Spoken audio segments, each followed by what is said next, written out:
কি বলবো, আমি এই নেত্রীকে কাছ থেকে আমাদের দেখার সৌভাগ্য হয়েছে। এই 17-18 বছর 111-এর সময় যখন নেত্রীকে সাপ জেলে আটকানো ছিল, তখন আমাদের নেতাকর্মীরা, তৃণমূলের নেতাকর্মীরা, জনগণ সে সাপ জলের সামনে আমরা দাঁড়িয়ে থাকতাম। যখন আমরা পরিচিত হাসপাতালে ছিল, তখন নেতাকর্মীরা বিভিন্ন সময় আন্দোলন সংগ্রাম, বিভিন্ন প্রোগ্রামে, বিভিন্ন সমাবেশে নেত্রীকে দেখার জন্য আমরা অকুল অপেক্ষায় থাকতাম। বিভিন্ন অঞ্চল থেকে এই কর্মীরা ওনাকে দেখার জন্য একবার আসতো। উনি জানেন স্বৈরাচার বিভিন্ন আন্দোলনে উনি নেতৃত্ব দিয়েছেন, উনি স্বৈরাচার বিভিন্ন আন্দোলনে উনি সফল দায়িত্ব পালন করেছেন এবং গণতন্ত্র ফিরিয়ে দিয়েছেন।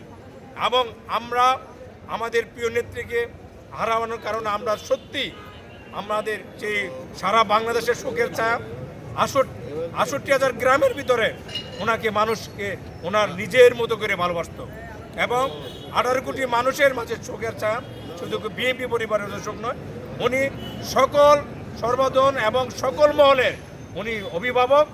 আমাদের নেত্রীর জন্য আপনাদের কাছে দোয়া চাই, আল্লাহ পাক যেন ওনাকে যে মানে আজকে উনি দেখতে পেরেছেন একটি ফেসিবাদ বিদায় হয়েছে।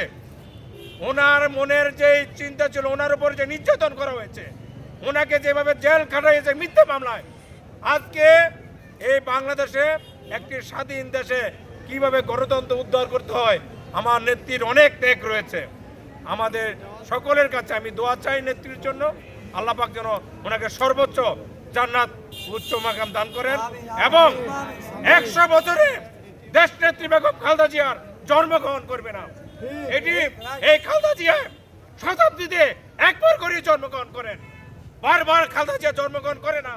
উনি কিভাবে এই বাংলাদেশের গণতন্ত্র যখন পথভ্রষ্ট হয়ে গেছিল, তখন এই খালেদা জিয়া স্বৈরাচার এরশাদের বিরুদ্ধে আন্দোলন করেছিল, ঠিক কিনা?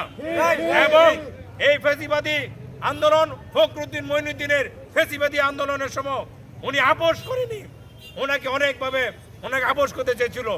এদেশের জনগণ পর থেকে আপোষীর নেত্রী হিসেবে জনগণ ঘোষণা দিয়েছে।